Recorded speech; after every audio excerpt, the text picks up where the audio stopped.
بعد فاعوذ باللہ من الشیطان الرجیم بسم اللہ الرحمن الرحیم۔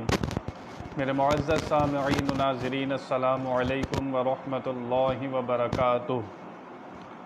درس قرآن آپ حضرات سماعت فرما رہے ہیں۔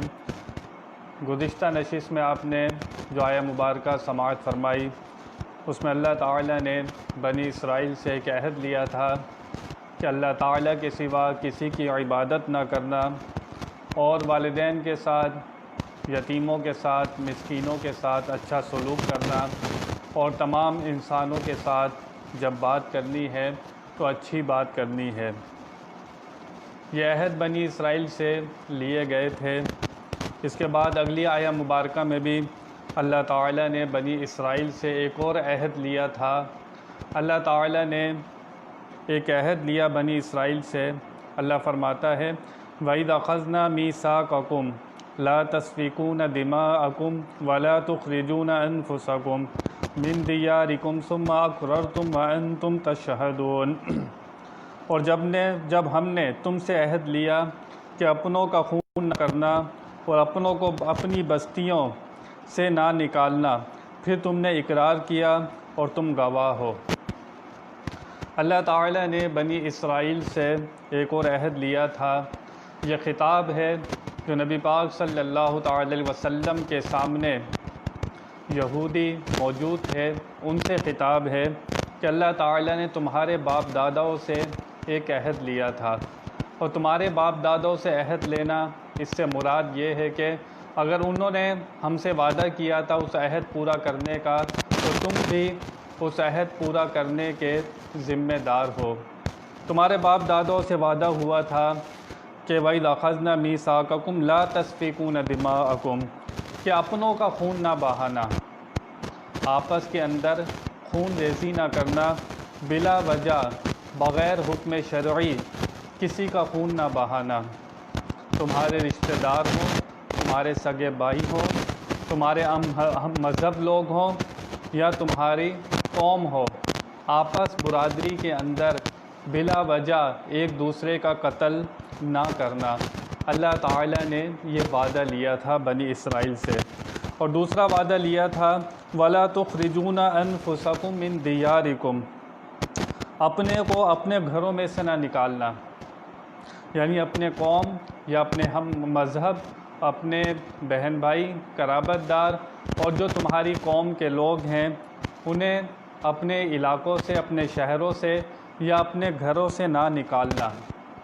ان کے اوپر ایسی زندگانی تنگ نہ کر دینا کہ وہ تمہارا گھر چھوڑ کر یا تمہارا علاقہ، تمہارا شہر چھوڑ کر دوسرے شہر چلے جائیں، اور جلا وطن نہ کرنا، یعنی کسی کو جلا وطن نہ کرنا۔ ایک عہد لیا گیا کہ آپس کے اندر قتل و خون نہ کرنا، اور اپنے ہم مذہب لوگوں کو، اپنے قرابت داروں کو اپنے گھروں سے، اپنے شہروں سے نہ نکالنا۔ اللہ فرماتا ہے ثم اقررتم، پھر تم نے اس کا اقرار کر لیا۔ ہم نے عہد لیا تھا، پھر تم نے اس کا اقرار بھی کر لیا، تم نے کہا ہاں ٹھیک ہے، یہ بات پکی ہو چکی۔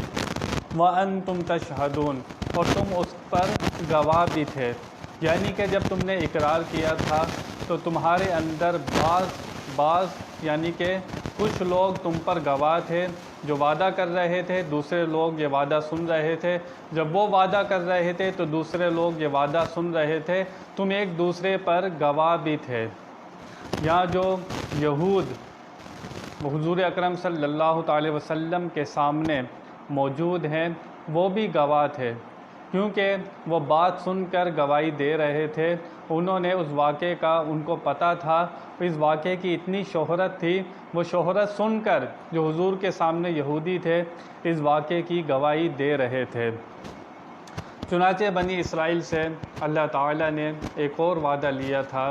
یہ وعدہ اگلی آیت میں بتائیں گے کہ اللہ تعالیٰ کا یہ وعدہ لیا ہوا بنی اسرائیل نے یہ وعدہ بھی پورا نہ کیا۔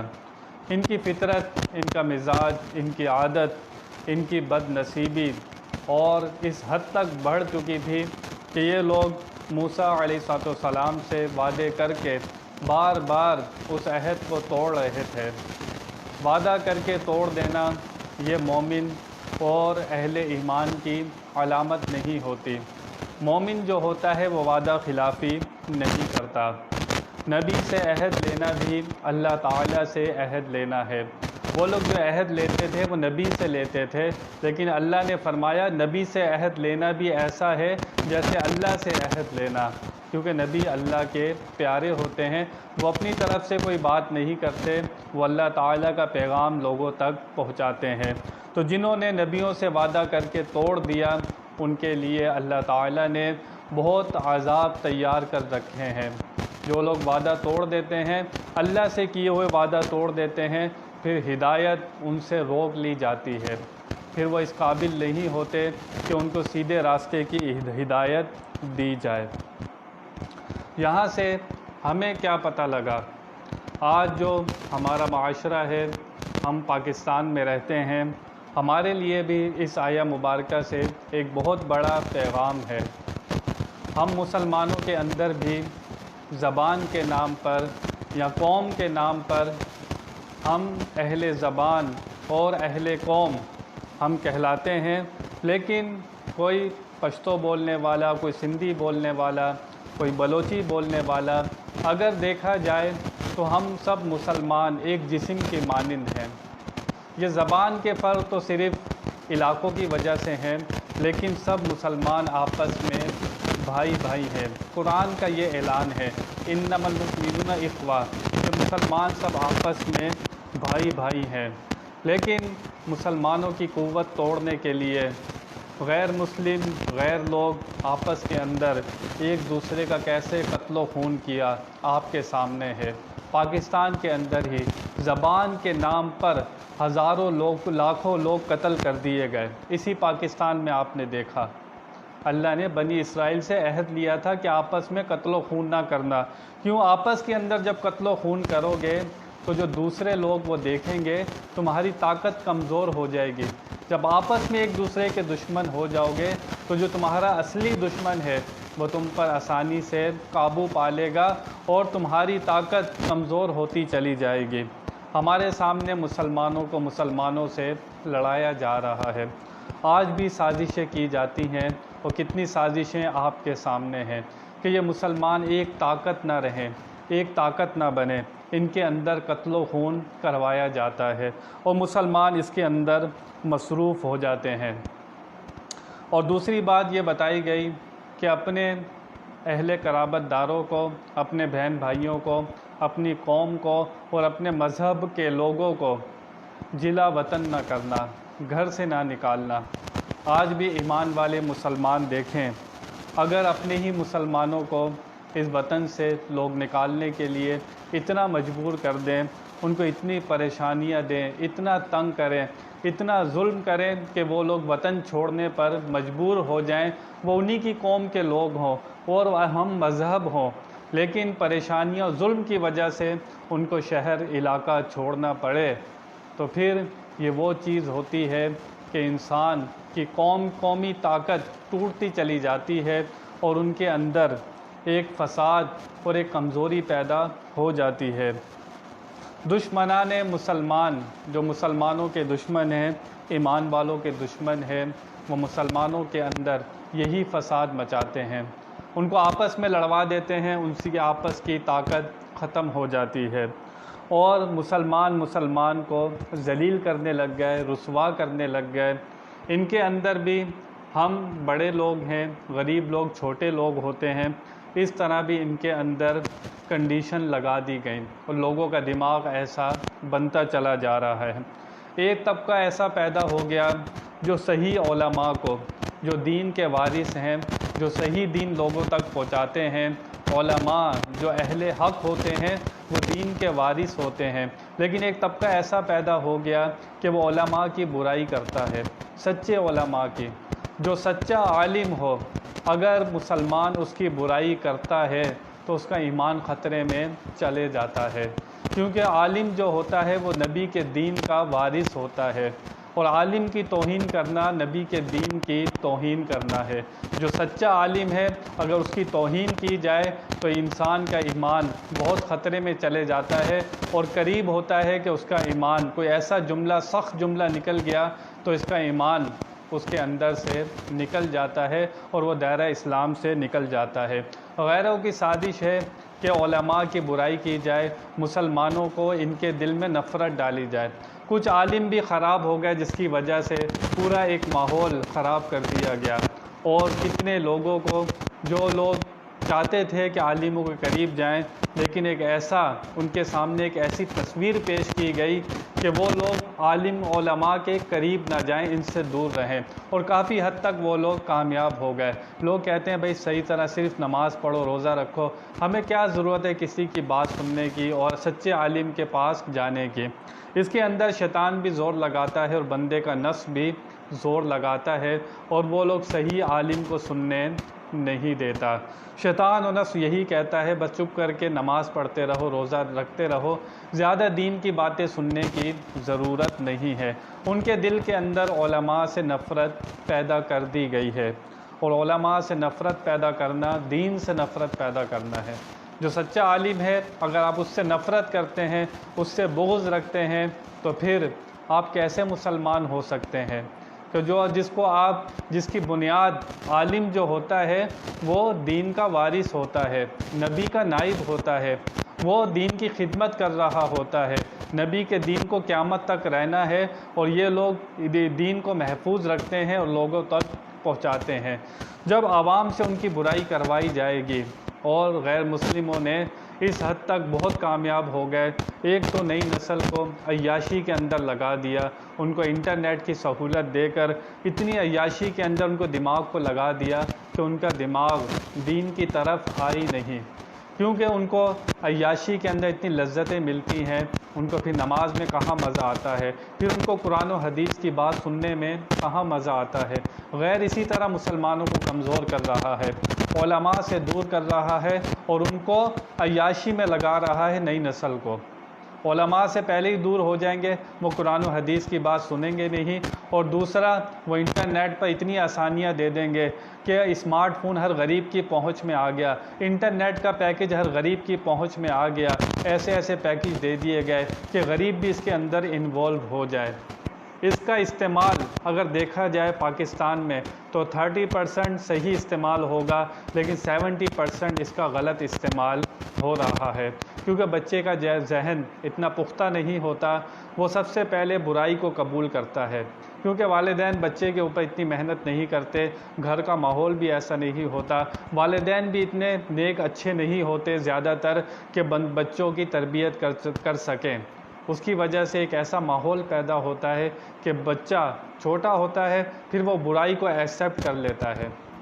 بچپن میں بچہ جو دیکھے گا اسی کو قبول کرے گا، اس کا دماغ ایک کوڑا کاغذ کی طرح ہوتا ہے۔ تو فرمایا گیا کہ آپس کے اندر قتل و خون نہ کرو، اور کسی کی زندگانی اتنی تنگ نہ کر دو کہ وہ تمہارا شہر اور علاقہ چھوڑ کر جلا وطن ہو جائے، یا زبردستی کسی کو اپنے گھر سے اپنے شہر سے نہ نکالو، تم سے اس کا وعدہ لیا گیا تھا بنی اسرائیل سے۔ ایک نقطہ یہ بیان ہوا کہ انسان اپنے گھروں کے اندر بھی کسی کے اوپر اتنا ظلم نہ کرے، ساس بہو کے اوپر یا نندے بھابھی کے اوپر اتنا ظلم نہ کریں کہ کسی کی زندگانی تنگ کر دیں اور وہ تمہارا گھر چھوڑنے پر مجبور ہو جائے، وہاں رہنا تمہاری وجہ سے اس کا عذاب بن جائے، تمہاری وجہ سے کسی کا رہنا گھر کے اندر مشکل ہو جائے، تو پھر تمہیں اپنے گریبان میں ضرور جھانکنا چاہیے۔ تمہاری وجہ سے کوئی تمہارے گھر سے چلا گیا تو اللہ یہی فرما رہا ہے اپنے گھروں سے لوگوں کو نہ نکالو، اپنے گھروں سے لوگوں کا نہ نکالو۔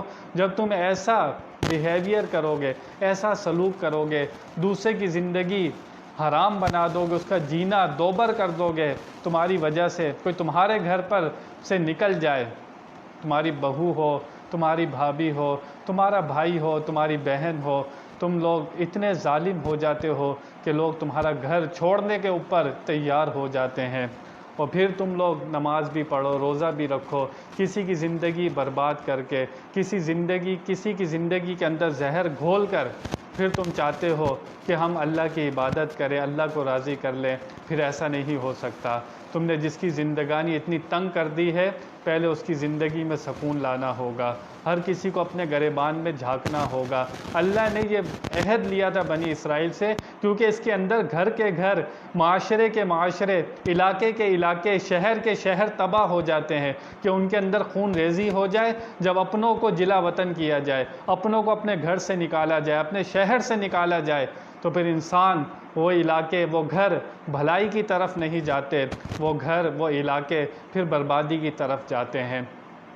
اللہ تعالیٰ نے یہ تربیت اس لیے فرما رہا تھا کہ معاشرے کے اندر، گھروں کے اندر امن و سکون رہے، لیکن ہم نے قرآن و حدیث کی تعلیم کو چھوڑ دیا۔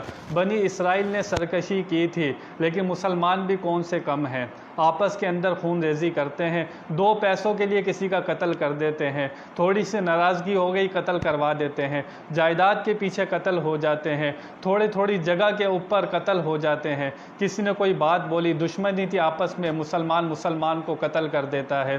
اللہ فرما رہا ہے آپس میں خون ریزی نہ کرو، اور کسی کی زندگانی اتنی تنگ نہ کرو کہ وہ تمہارا گھر بار شہر چھوڑ کر علاقے سے چلے جائے اور تمہارے مرنے کی دعائیں کرے۔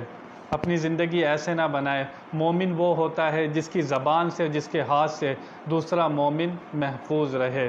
تو یہی بیان آگے چل رہا ہے۔ انسان کو چاہیے کہ اللہ تعالیٰ نے ایک اور وعدہ انسان سے بھی لیا تھا کہ شیطان کی اور نفس کی پیروی نہ کرنا۔ یہ بھی اللہ تعالیٰ نے ایک وعدہ لیا تھا مسلمان سے کہ شیطان کے قدموں پر نہ چلنا اور اپنی خواہش کی فرما برداری، اطاعت نہ کرنا، اس کی مخالفت کرنا۔ ہم اللہ تعالیٰ سے وہ وعدہ بھی بھول گئے۔ ہم وہی کام کرتے ہیں جو شیطان کو پسند ہوتے ہیں، وہی کام کرتے ہیں جو اپنے نفس کو پسند ہوتے ہیں۔ ہم وہ کام کب کرتے ہیں جو اللہ کو پسند ہو، اس کے رسول کو پسند ہو، اللہ کے پیاروں کو پسند ہو۔ ہم تو صرف اپنی پسند دیکھتے ہیں، اللہ رسول کی پسند نہیں دیکھتے۔ انسان جب کامیاب ہوتا ہے کہ اس کا جینا مرنا، اس کی پسند، اس کی خواہش سب کچھ اللہ کے لیے ہوتی ہے۔ جب انسان کا سب کچھ اللہ کے لیے ہو تو پھر اس کا دل ایسا روشن ہو جاتا ہے، اس کی زبان ایسی صاف ہو جاتی ہے، اس کی زبان سے، اس سے ہاتھ سے دوسرے لوگ، دوسرے مسلمان محفوظ ہو جاتے ہیں۔ تو کامل مومن وہی ہے جس کی زبان سے، جس کے ہاتھ سے دوسرا مسلمان محفوظ ہو۔ اللہ فرما رہا ہے آپس میں خون ریزی نہ کرنا، کسی کی زندگانی اتنی تنگ نہ کرنا، کسی کے اوپر اتنا ظلم نہ کرنا کہ تمہاری وجہ سے وہ تمہارا آفس چھوڑ کے چلے جائے، تمہارا گھر چھوڑ کر چلے جائے، تمہارا شہر چھوڑ کر چلے جائے۔ تم اگر تکلیف کا باعث بن رہے ہو، یہاں دنیا میں کتنے دن اس کو تکلیف پہنچا لو گے، آخرت کا عذاب تمہارے لیے پھر تیار ہے۔ کسی کی زندگی میں زہر گھول کر اپنی زندگی تم آسانی کے ساتھ جی نہیں سکتے۔ مجھے اور آپ کو اپنا محاسبہ کرنا ہوگا، اپنے ضمیر کو ٹٹولنا ہوگا، اپنے اندر جھانکنا ہوگا۔ اللہ تعالیٰ سے کوئی غلطی ہو گئی ہے، معافی مانگتا ہوں۔